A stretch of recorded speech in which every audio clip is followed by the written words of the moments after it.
இல்லாத ஊரிலே அடி ஆண் பூ கேட்பதில்லை.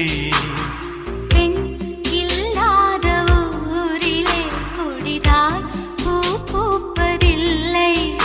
உன் புடவை முந்தானை சாய்ந்ததில் இந்த பூமி பூ பூத்தது. இது கம்பன் பாடாத சிந்தனை, உந்தன் காதோடு யார் சொன்னது? புது வெள்ளை மழை இங்கு பொழிகின்றது. இந்த கொள்ளை நிலா உடல் நனைகின்றது. இங்கு சொல்லாத இடம் கூட குளிர்கின்றது. மனம் சூடான இடம்